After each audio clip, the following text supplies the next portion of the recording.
Herkese tekrar merhabalar. Kanalıma hoş geldiniz.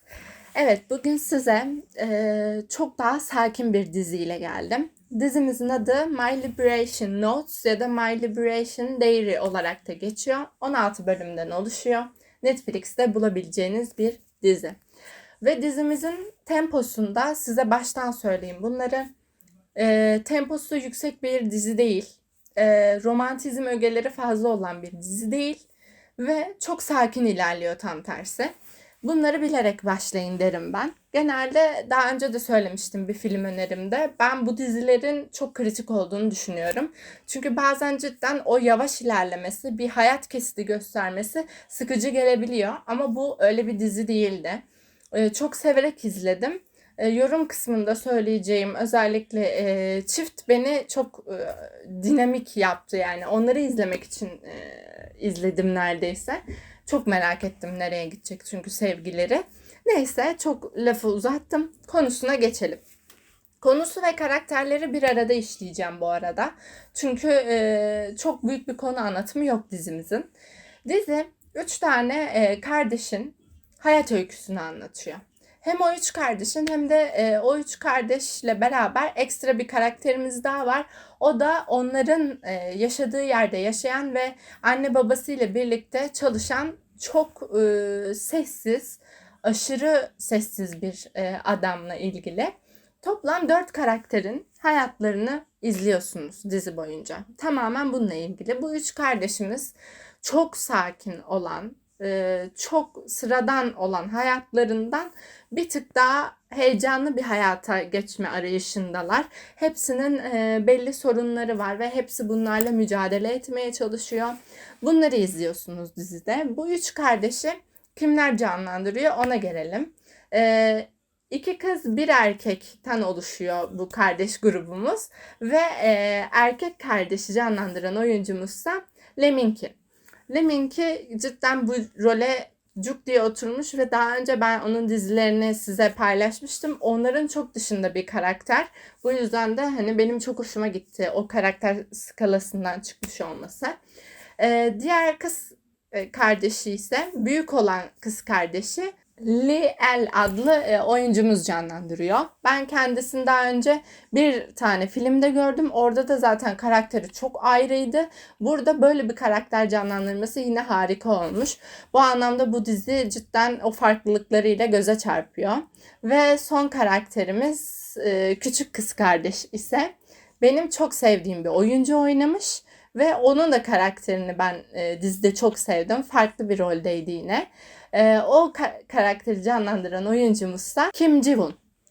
Evet, kardeşleri bitirdiğimize göre şimdi diğer karakterimizin adını da söyleyip sizi klibiyle baş başa bırakmak istiyorum.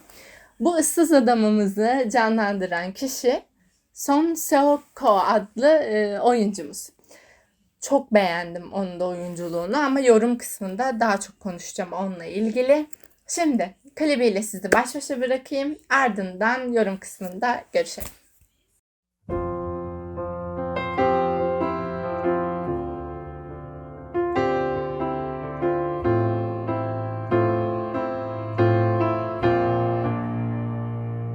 There ain't no gold in this river that I've been washing my hands in forever. I know there is hope in these waters, but I can't bring myself to swim when I am drowning in this silence. Baby, let me in. Go easy on me, baby. I was still a child, didn't get the chance to feel the world around me. I had no time to choose what I chose to do. So go easy on me.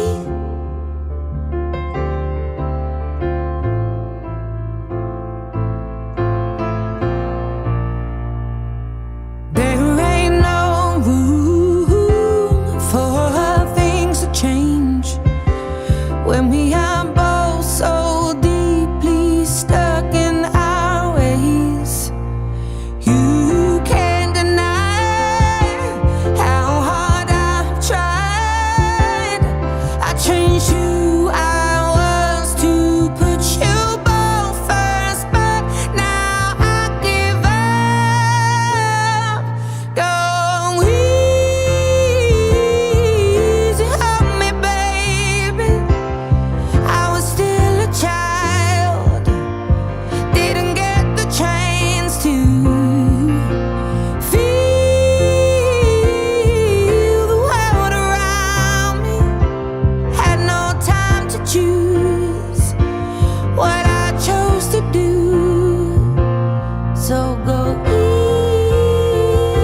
Evet, yorum kısmında size çok net söyleyeceğim bir çift var demiştim size zaten. Daha çok sahneleri olmasını isterdim. Direkt bunu söylemek istiyorum. Çünkü ikisinin uyumu ve ilişkileri harikaydı bence. Bu çiftimizi Kim Ji-woon ve Song Sok-ko adlı oyuncularımızın canlandırdığı çiftten bahsediyorum. Bence ilişkileri muazzamdı. Yani onları izlerken hem kalbimin çok acıdığı yerler de oldu, çok heyecanlandığı yerler de oldu ki dediğim gibi hiçbir olağan dışı öyle wow işte hep dizide böyle romantik anlar olur. Romantik an neredeyse hiç yoktu. Ona rağmen ilişkilerini izlemek çok keyif verdi bana. Hatta size şunu da söyleyeyim. Onların sahnelerini daha çok izledim. Hatta tekrar tekrar alıp izledim.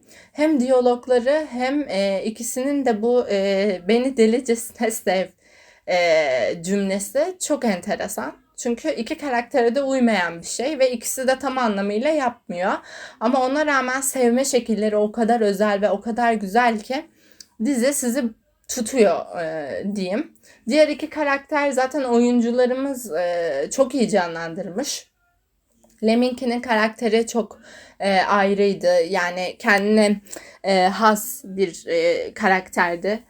Onu da izlemek keyifliydi yer yer. İşte ablamız keza öyle yani. Karakter olarak o da çok farklı. Ve onun da sevme anlayışı farklı. Şey çok güzel. Aynı ailede büyüyen 3 farklı insan. Çok enteresan. Yani anne baba aynı olmasına rağmen aynı muhtemelen yetiştirilme tarzlarına tabi olmalarına rağmen nasıl farklılıklar oluyor? Gerçekten hani derler ya bir elin 5 parmağı da birbirinden farklı. Aynen öyle. O yüzden de çok keyifliydi bence izlemesi ve hayat akışını da gösteriyor. Yani annesi vefat ediyor, bu bir tetikleme oluyor. Üç kardeş de aslında bir tık özgürlük, yani onlar için farklı bir atılım oluyor bu. Farklı bir adım oluyor hayatlarında gibi. Çok hoştu. Dizinin finali için şunu söyleyeyim. Biraz şok edici bir finaldi benim için. Şöyle, aksiyonlu bir final değildi fakat bağlanış tarzı şeyi çok merak ettim. Yani alkoliklik çok büyük bir sorun ve zaten karakterimiz alkole batmış durumda biliyorsunuz. Hani son evrelerinde özellikle. Bay Gu'dan bahsediyorum. Karakterini çok sevdim. İnanılmaz sevdim. Oyuncumuz çok yakışmış, çok iyi oynamış. Ve Bay Gu bence yani çok dürüst. Belki kimisine çok antipatik gelmiş olabilir.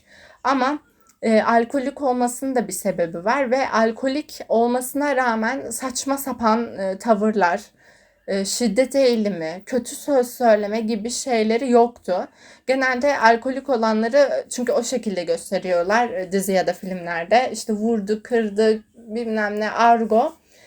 Öyle işlenmemiş olması çok güzeldi.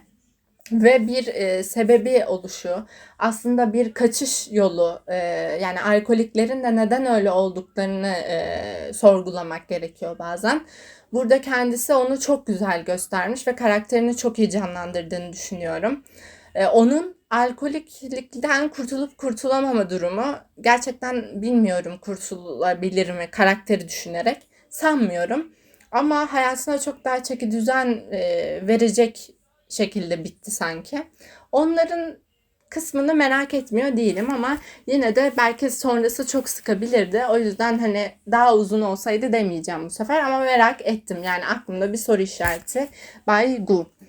Bu şekilde benim yorumlarım. Çok severek izledim. 16 bölümü 2 günde bitirdim ben diziyi. O da geç başlamıştım gece. Yoksa belki bir günde bile bitecekti. Temposuna rağmen çok izlettiriyor kendini. Tebrik ediyorum bu yüzden. Çekimler muazzamdı. Oyunculuklar çok iyiydi. Dizinin sakinliği bana çok iyi geldi. Çünkü böyle bu sıralar ülkece de çok hareketli bir dönemden geçiyoruz. Aynı zamanda okulum başladı tekrar falan derken böyle bir nefes alıp verip evet yani hayat izlemek de iyi geldi diyeyim. Bu şekilde. Umarım severek izlersiniz ya da izlemişsinizdir. İzlediyseniz yorumlarınızı aşağı bekliyorum. Hepinizi seviyorum. Konuşamadım. Hepinizi seviyorum. Kendinize iyi bakın. Hoşça kalın.